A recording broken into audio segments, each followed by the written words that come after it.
Good day. Thank you for joining us here at Trada. We're going to be doing a webinar on owning your sales funnel from start to finish. We will be recording today's webinar and providing that along with a copy of the presentation and a best practice brief today via email. If you are on Twitter, we are running our regular contest. For anyone who is on Twitter and uses the hashtag PPC Sales Funnel, you will be randomly entered to win a $25 Amazon gift card, which is a great way to get involved with Twitter. Today it is myself, Elaine Ellis, and Brandon Hess. Together we have 20 years of marketing experience together. I have 8 years of agency and startup experience, and Brandon has 12 years starting at a newspaper and working agency with some of the top brands, and now thankfully working with the clients at Trada. And Brandon is also my favorite coworker at Trada, which you would know if you attended our last webinar, The Psychology of Landing Pages. So today what we're going to be talking about is the sales funnel.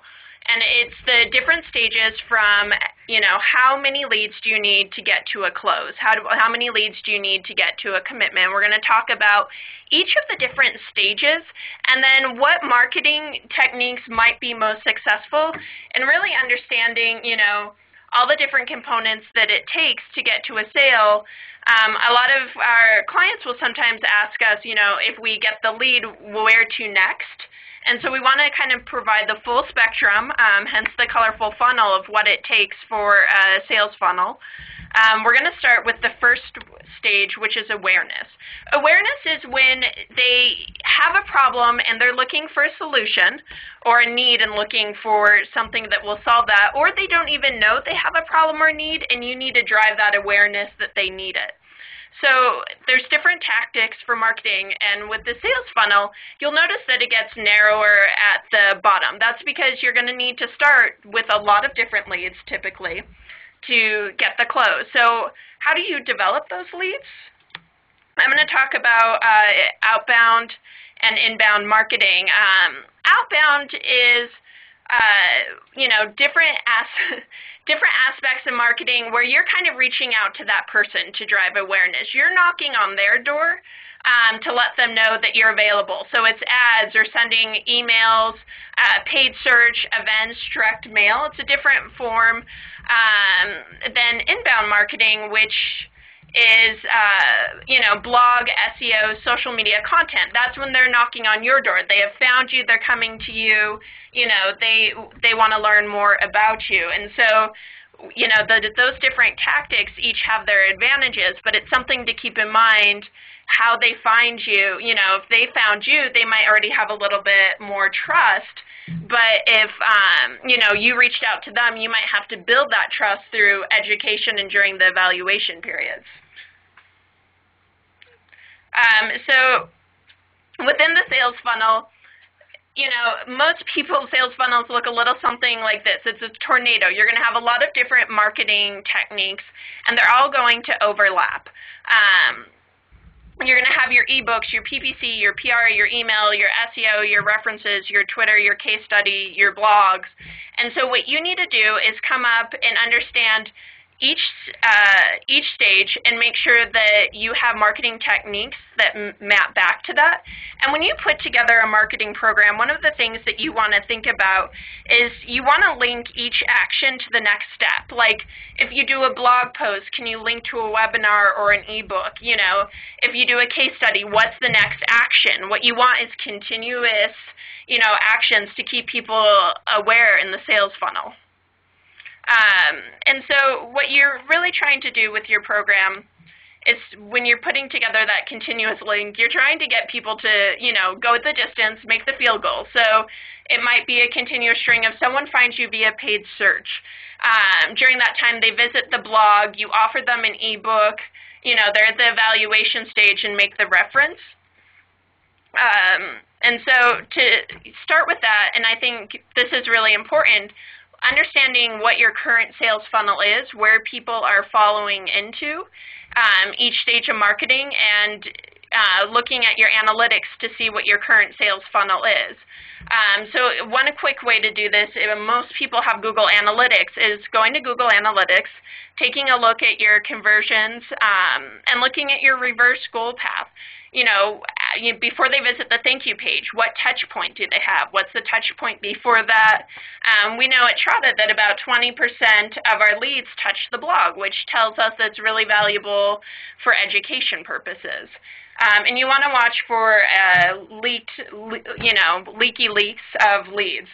Yeah, I think, when you're looking at your funnel, the important part is to try to, if you identify a part where there's a larger than usual amount of fall off between, say, when they come to your home page and they get to your confirmation page, sometimes that's a sign of something wrong on that page. Maybe you're offering a promotion that's confusing. Maybe the price that you're offering at the same time is an obstacle, or any other things. You want to kind of investigate where you see different fall-offs, because to Elaine's point, a lot of times you try to control the path that they follow to the desired action, but sometimes they can take different paths to get there. They might come to your home page one time, get all the way to the credit card part, and then go back to your blog because maybe they weren't sold on the value or the trust, or they didn't know you well enough. So you want to kind of give a feel of what typically people do and where they fall off to see where you need to improve things. And another thing to keep in mind is looking at how long your sales funnel is. Yeah, if you can cookie people who visit your website, many people will visit your website via paid search, but they may not make a purchasing decision for 15, 30 days. So understanding all the different touch points that go through your sales funnel. So it's understanding how long your sales funnel is. Typically bigger purchases require bigger commitments and a longer sales funnel. And understanding how broad your sales funnel needs to be, how many leads or how many visitors you typically need to generate for a sale will give you kind of a target of what kind of things you need to do. So now that you kind of have an overview of what drives awareness, SEO, PPC, advertising, PR, social media, we want to really quick, want to give you guys a really interesting statistic from eMarketer, and it talks about online ad spending by share. And you'll notice that for outbound marketing, search is significant. It's about nearly 50% of outbound marketing for a lot of companies, and that's because it's measurable, it shows results, you can track it from start to finish. So there's a lot of reasons that people start with outbound marketing and start with paid search. So going to the next step, education. This is where people are kind of learning about the solution. Maybe they know they need paid search, but they don't know why, they don't know much about it, or, maybe they know that they need enterprise software, but they don't know much about it. So you want to think about what marketing tactics you can tie back to help them become smarter and educate them. You want to think about blog, email, paid search, ebooks, and social media as some of the things that you can do that kind of link back to building that education and helping your leads be smarter. Education and evaluation stages are where you typically are nurturing and qualifying your leads, so you want to think about that too when you map back your marketing activities. Yeah, and keep in mind too, when people are looking to learn more about your service or your product, sometimes this means they might be going externally from things you control. So, keep that in mind too when you're looking at blogs and social media. Find out what other people are saying about you, because that also goes into the equation for what people think about your company and your product. So try to get a good feel of what other people are saying about you and what they're educating your customers on, because that's just as vital as what you're telling people too. So. I wanted to share a graph from Elica, and it kind of shows within all the different sales channels, awareness, consideration, and close, different tactics you can use and how social media ties into that. So you want to think about that too, looking at all the different tactics that you can offer, and when you get to consideration, looking at webinars, white papers, all those different things, but it's rarely going to be one touch point that will be the cure-all solution. And I think this chart shows a great way of how they all kind of intermingle to get people to the close, to the field goal. Another great example I wanted to show that I think a lot of people neglect after the awareness stage is the thank you page. It's the first time they've raised their hand, they've let you know that they're interested. So, what can you do on your thank you page that starts them right off in education? And one of the best thank you pages I've seen is Radian 6. So that they say, thank you for your interest in Radian 6. They have a blog, they have an ebook, they have upcoming webinars, and they have case studies. So I think those are a really good example about how to start that education period off. Another thing is a lot of people don't realize the value that paid search has for education. One of the examples that Brandon and I found that was really interesting is Hurricane Irene preparation. Before the hurricane, insurance companies and other things were doing preparation. This one, is generators for hurricanes. It's helping people educate themselves about certain situations and solutions and providing answers. Or another popular technique we see a lot is people using ebooks as part of their paid search campaign, because you're still capturing that lead, but in exchange, you're offering education from the start. Yeah, I think that what this shows too is you want to understand the timelines involved in all of your marketing channels, right? So like if you're trying to get on something that's a trend or a new occurrence, like say with a Hurricane Irene, if your product or service has something to do with that, it's a little harder to get SEO results within a week, right, to show up at the top. So you want to use your paid search to sort of help you with that. And the same thing with ebooks. You want to be able to be reactive to new trends or to new portions of your market that you're going after, and not rely on things that might take a longer amount of time to show results. So.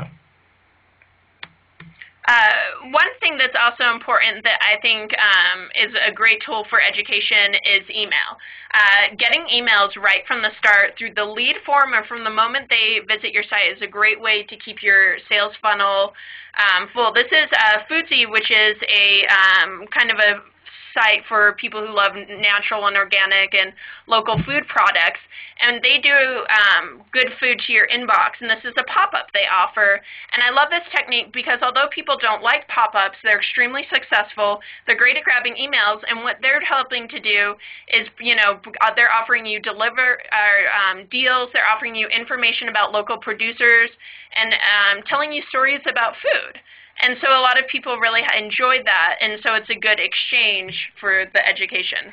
Yeah, and what you want to keep in mind, too, with pop-ups, in this case, it's relevant to what Foodsie does, and it's also relevant to other sites like Groupon, where their entire model is to email you alerts, and you want to make sure that what you're offering them is relevant to what people would expect from you, right? So with this Foodsie example, it's a great example of people are expecting to get their email out to Foodsie at a certain point because that's where they expect to get these recommendations. So. Yeah. Another great example of email, if you're not familiar with the blog Hobby Blogger, they also do landing pages for companies, and one of the ways they collect emails and provide education in advance is they have a 20-part automated email series.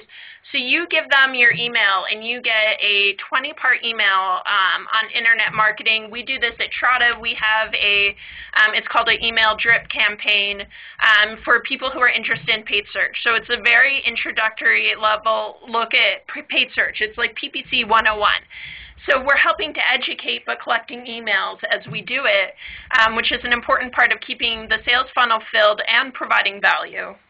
Sure, and that's a good point there too. While you're looking to educate them on what you do, you want to use this time too to educate them on why they should give you your email, right? That's an important part of this too, is to make sure that they feel that what you're offering is valuable for them to give up their email address to you.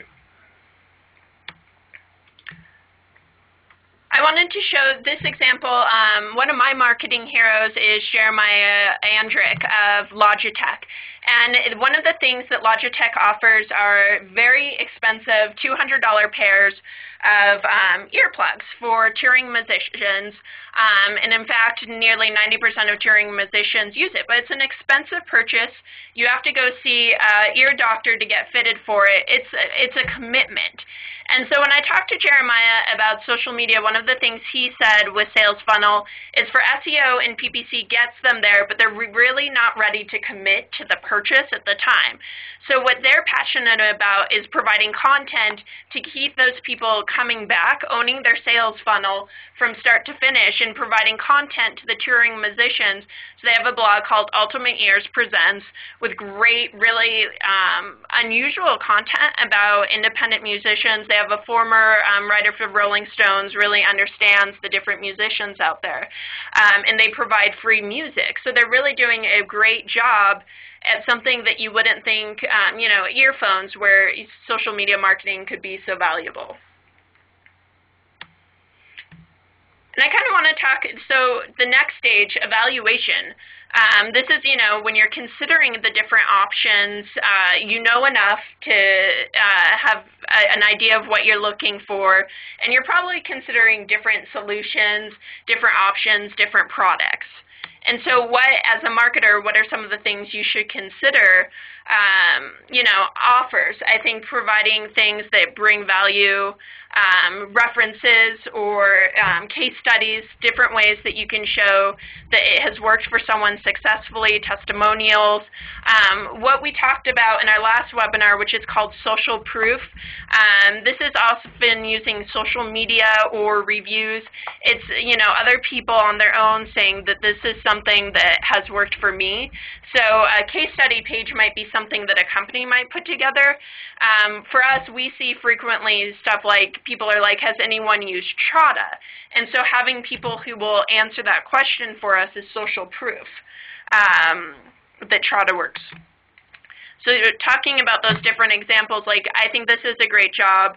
HubSpot, in addition to having case studies, have people put together reviews for them, and this is a great example where people can feel confident that other people have used it, and you can speak to people's common pain points. The ones that, for us, a lot of people find paid search complex, so we can have people who, can speak to how we handle that for them. And for HubSpot, a lot of people don't understand SEO, so it's providing reviews and testimonials that speak to those pain points. You want to think about offers at this point too, because it's the evaluation stage. What can you offer to sweeten the deal, install confidence, and give yourself an edge over your competitors? One of the things I like, this is a famous company called 37 Signals, and they offer 30-day free trials on every single account that you can sign up for, and it gives people a lot of confidence when they're in the evaluation period that this could be the potential product for them and they're going to try it out.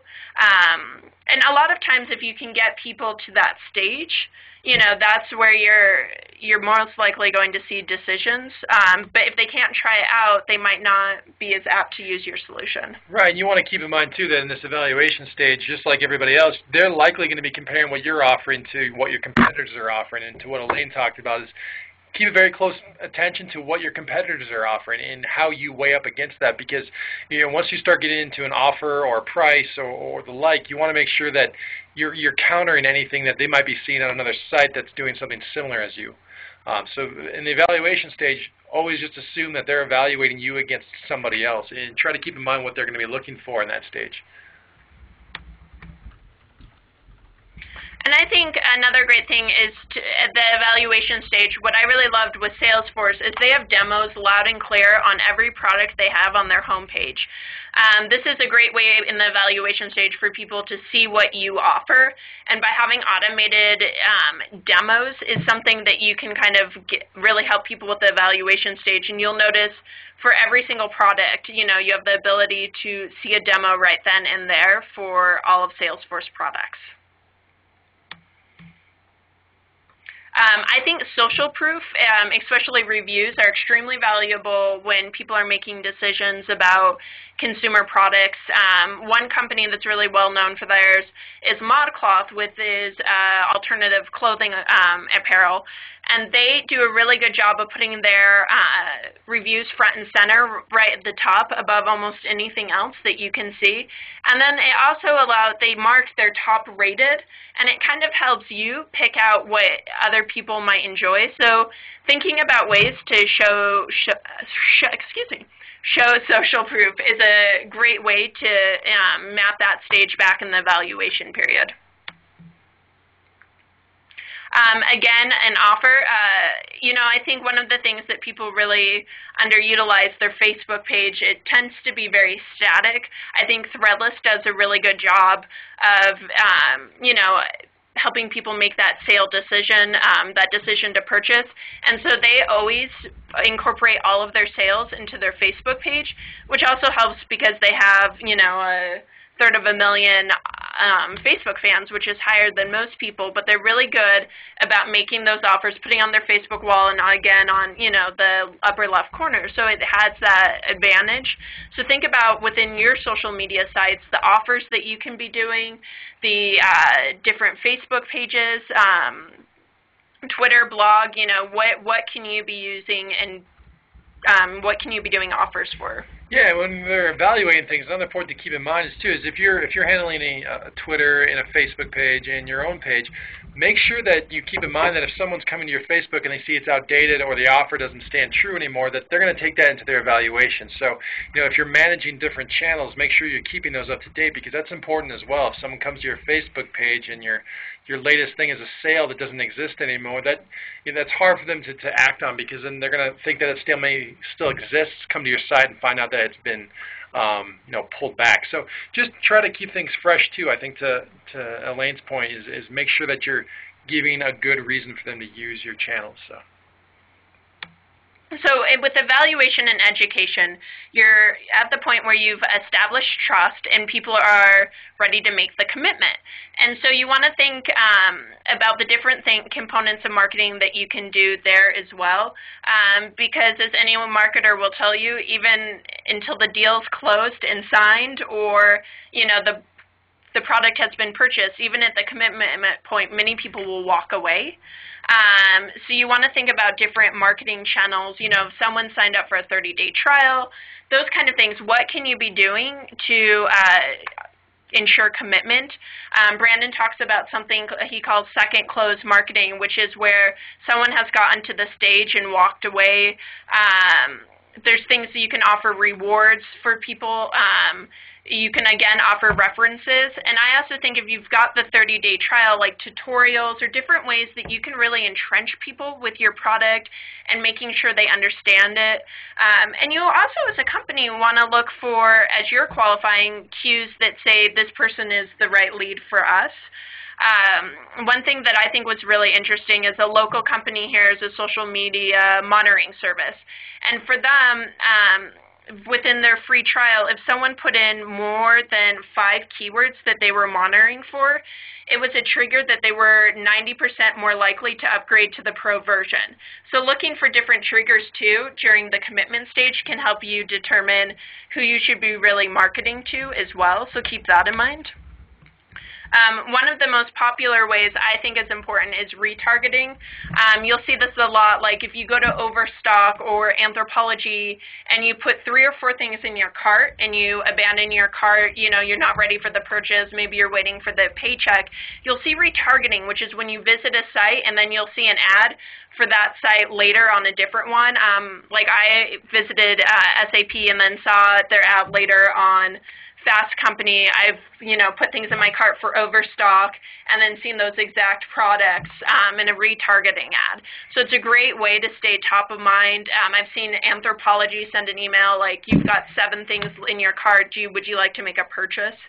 So keep in mind how you can be second close marketing. And that's why it's so important to look at your funnels, because if you can understand better why people are leaving your site through the funnel, you can understand better how to market to them after that, right? So if you're just retargeting to retarget, it's a little less useful than if you can retarget with a very specific message because you understand why they left. Maybe it's a price point issue. Maybe there's other competitors that are offering different features that you haven't been able to do yet. So always keep in mind why people are leaving, because that second close, that retargeting message is always more effective if you're going after those reasons, if you're countering those objections. So do make it worthwhile what you're retargeting. Don't just retarget to retarget or second close to second close. Really be proactive in figuring out the reasons why someone might have dropped off in your your credit card purchase page, and come back to them with something that's compelling. Speaking of compelling, I really like this reward from Bluefly. They sent me a targeted email. We've missed you, Elaine. And then they did enjoy $30 off on your next purchase. Treat yourself. And it was an intriguing way to pull me back into my shopping cart. So thinking about those kind of targeted email campaigns that you can do. I know speaking to Aspen Snowmass, they have a fantastic program where they can do very targeted campaigns based on preferences. So thinking about that as well during the commitment stage. And after someone has committed, you want to keep marketing to them still. And one of that reasons is one of your most valuable forms of marketing will always be the referral. So thinking about ways that you can really make it easy for someone to refer to you. I know Trada has a referral program where we reward people who make referrals to us. So you can have a rewards and referral program. Think about email, where you can easily make it easy for someone to email other people. And social media, again, people often look for that social proof. So keeping your audience engaged and monitoring for that is something important. I thought this was a really interesting chart from eMarketer, and it talks about how social media is very well integrated in marketing and PR and communications typically, but where it really lacks is in customer service, sales, and those two areas are great for referrals in its own way and to serve as its own kind of sales channel. So thinking about integrating, social media all the way through can have many advantages. And I wanted to share, I think Gilt does a really great job of helping people encourage to invite their friends. And so if I invite Brandon to Gilt, he gets I get $25 after he makes his first purchase, which for them, it's a very easy way to acquire new users through word of mouth, and probably cheaper than many other forms of email. So let your customers do the work for you are some other great things. Yeah, I think, with referrals, you want to keep in mind, like, if someone's going out to refer business to you, I think what you want to pay attention to is give them a reward for that, right? They're doing marketing for you for free at that point, really. So if you can make them feel rewarded for that, or that some sort of implied loyalty back to your company, that hey, if you refer someone to us, we give back to you for that. That's important, right? Because people, as much as they don't want to admit it, they want a reward for what they do for the most part. And if they can feel that they got something out of referring more than just having their friends sign up for the service or for the product you're offering, that goes a long way, because that also encourages them to send emails to more people than to just one person, maybe 10 people, because now they're going to maybe make, instead of $25 for one person, they're going to make up to $250 back. So keep that in mind. Referrals are a big deal, and it also goes a long way on the other parts of the funnel too.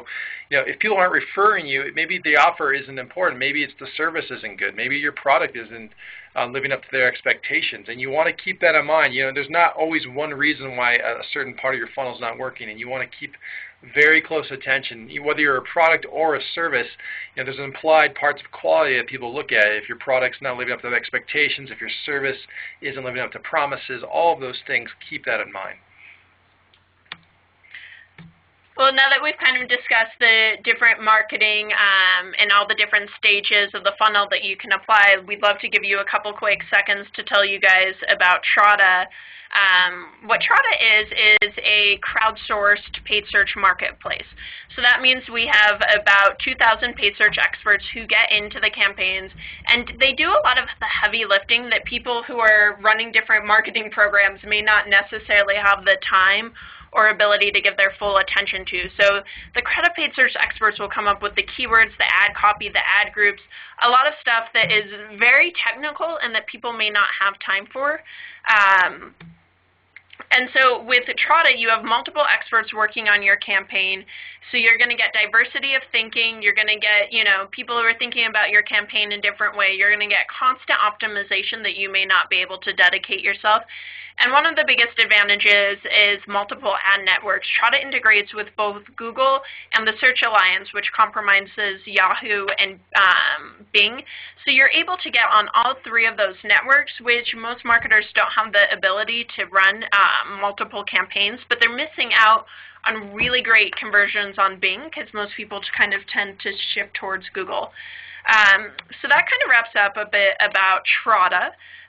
If you have any questions, Danny will be presenting them to us, and if you want to have any other additional questions, you can email me as well.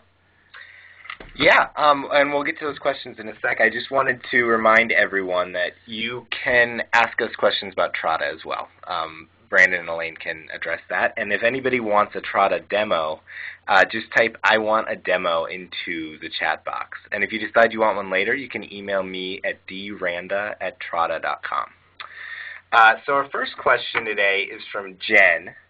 And she wants to know, for a company who is currently in paid search, what is the most logical step to expand to other areas?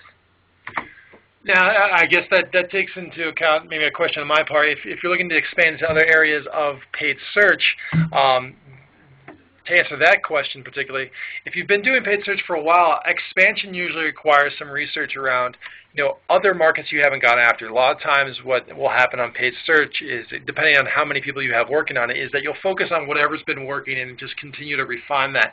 And a lot of the fear there is that you maybe have your ROI or your CPA at a certain level that's acceptable, and there's a fear of risk to open up to new areas that you haven't tested yet.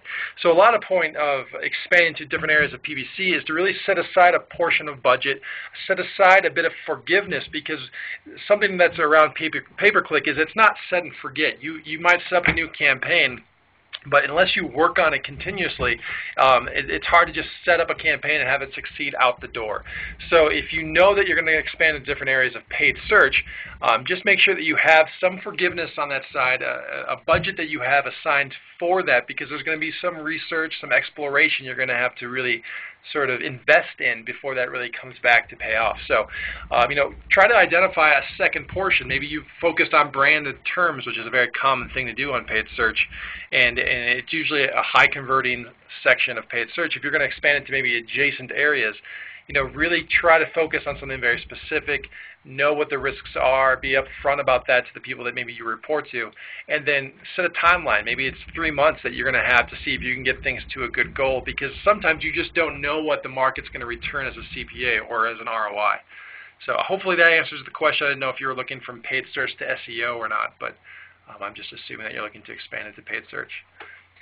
So Nicholas has a question that's a little bit more specific to Trada. He said that the Google search team built a PPC marketing campaign for them, and it didn't perform as well as the campaign that they, who he considers to be non-experts, put together on their own. How would they know that Trada's experts would do any better than the Google expert team? Oh, that's a good question. So this kind of goes back to my previous point, is that paid search, it's very hard to do well if you just set up a campaign and expect it to hit goal.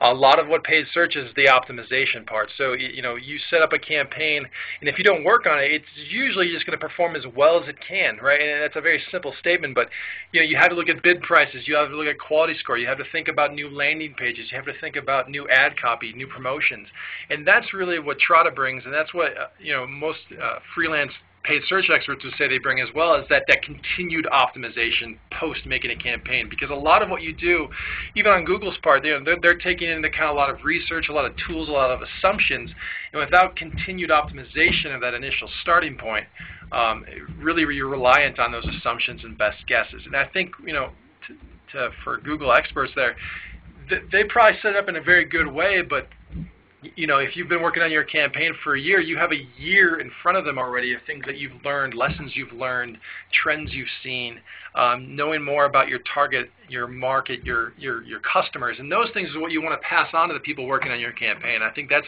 not to get too much into what Trada offers, but that's sort of what we build as our strength, is that the optimizers are influenced to work and optimize continuously on what they set up, and it's hard to have an expectation of a new campaign to work right out of the box, because you have to really look back at just what we've talked about, is how people are performing now that you've set up that campaign and what changes you need to make it perform better. Great. So this question is from BJ. He feels that ready-made solutions for inbound marketing is more biased towards product marketing. But he works in services, so for something like an IT service company where the target audience is sort of niched, is there Is there a solution, a sort of ready-made solution for that?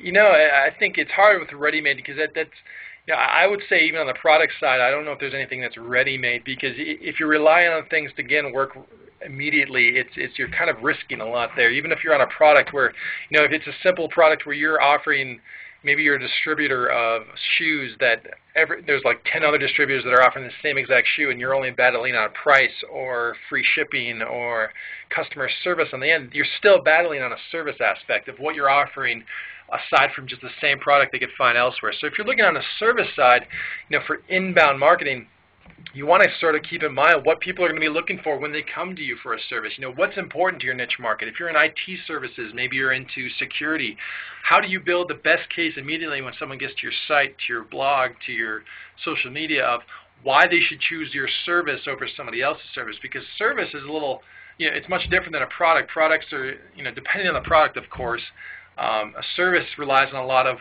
how people think about the service. Were they satisfied?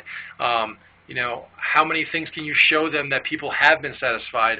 What proof, what accreditations, what awards? So when you're looking at inbound, you want to really get a good feel of what your market feels is important. Why did they come to look for you in the first place? Take into account the keywords they use to search for you. Are they saying, maybe there's a press release about your service having some issues, or a new release that you have a partnership with another service.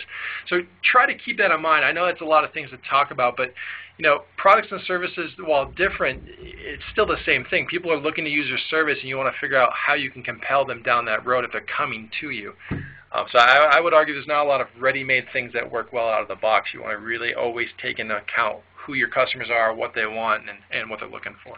And I would add on to that, when people are in the service, looking for services, they're often looking for help, and I think that's where education stage really comes in handy. If you have a really great blog, people have ID questions all day long.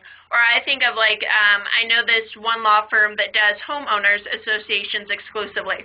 So they have a blog helping educate homeowners associations about what different laws mean and how it affects them. And so a lot of people go to them for education but end up kind of as a client because they felt them as a really valuable resource. So positioning yourself as an educator and someone who helps can often really help with that service solution. Oh, sure. Yeah, I think, with service, too, most of the time people aren't just using the service you offer the first time. They might be looking to replace a service they have that hasn't worked well, and you want to keep that in mind, too. Are they coming from another service that didn't live up to the expectation they want to replace it? Keep in mind why they might be replacing that and what you can offer to talk towards that. On your blog about, reasons people change services. That's a great blog post to talk about is, what are the common reasons people stop using your type of service, and how do you counter that? How do you offer a good warm feeling about why they should use yours if they've been burned somewhere else? So we have a question from Rebecca now about referred leads. So she wants to know what your thoughts are on treating referred leads differently.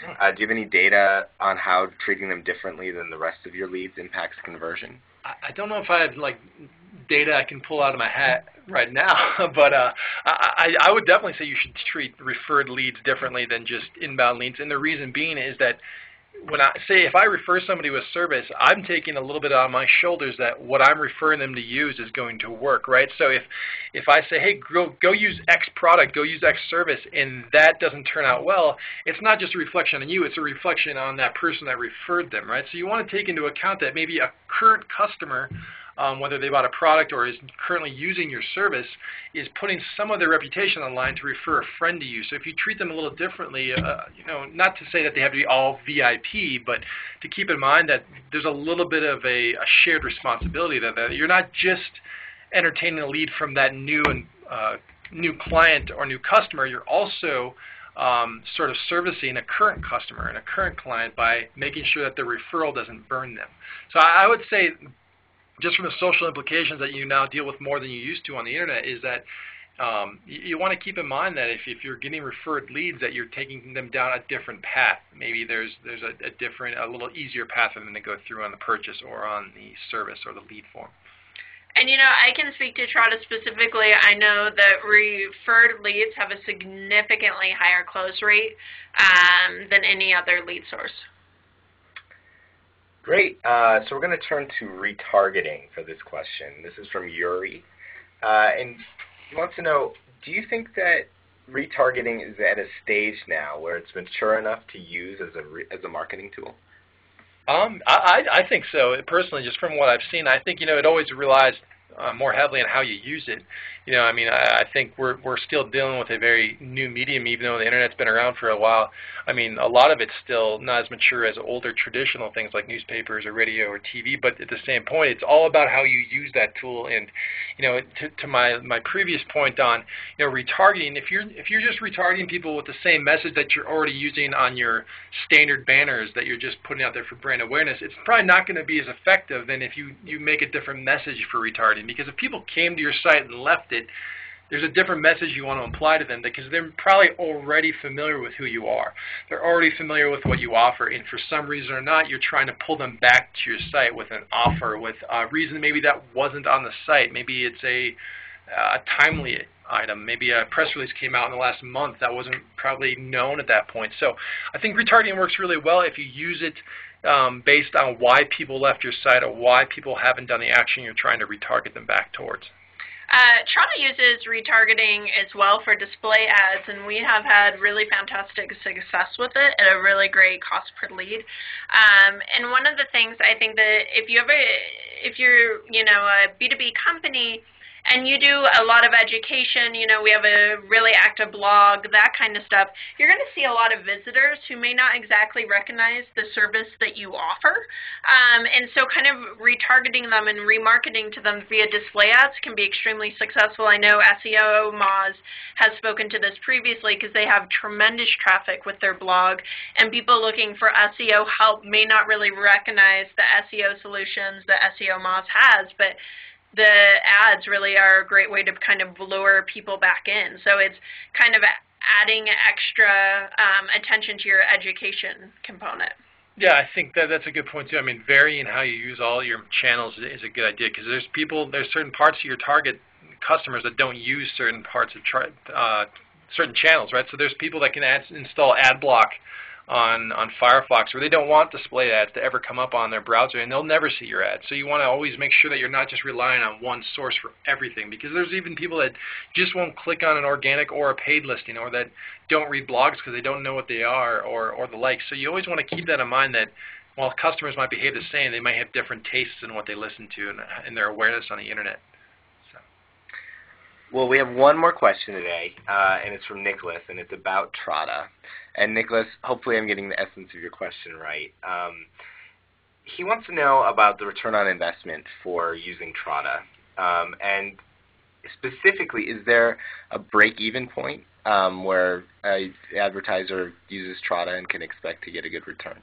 Wow, that's a good question.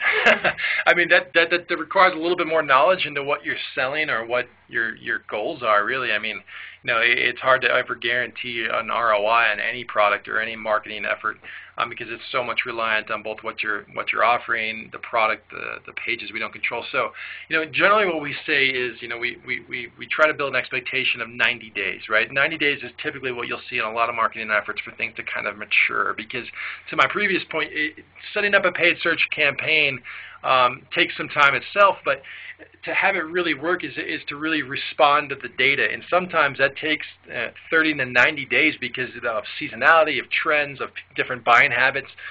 Some people don't buy until their check comes in. That doesn't happen in the middle of the month, but if you start at the beginning of the month, that just may have different data that comes back. So in terms of an ROI, it depends on if you're looking at an ROI on a break-even on money, or if you're looking on a break-even on resources that you had to use previously before using Trata, because a lot of parts of Trata too are maybe you spent all of your time optimizing your campaign because it's a very labor-intensive marketing channel, but now you've freed up 90% of your time now to focus on other efforts because Trata's handling that. So how do you counter that ROI?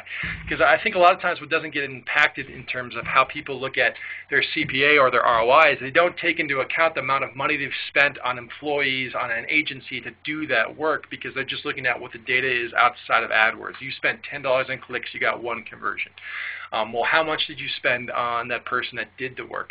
How much time did you spend yourself to do that work, and how many things haven't you worked on because of that? So all those things need to be wrapped up into an ROI and a CPA, and that doesn't happen very often. So I think when we look at an ROI, a lot of that can happen pretty quick because now you're offloading some of that responsibility off your own internal resources, off of an agency, off of yourself, and giving it to experts within Entrata, and that ROI is sometimes harder to measure.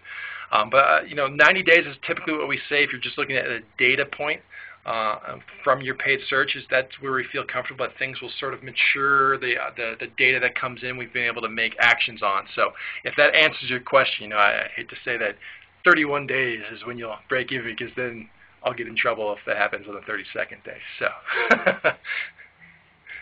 Okay. Well, thank you everyone so much for joining us today. We appreciate it. And again, if you have any follow-up questions, you can email me at elaine@trata.com. Thank you.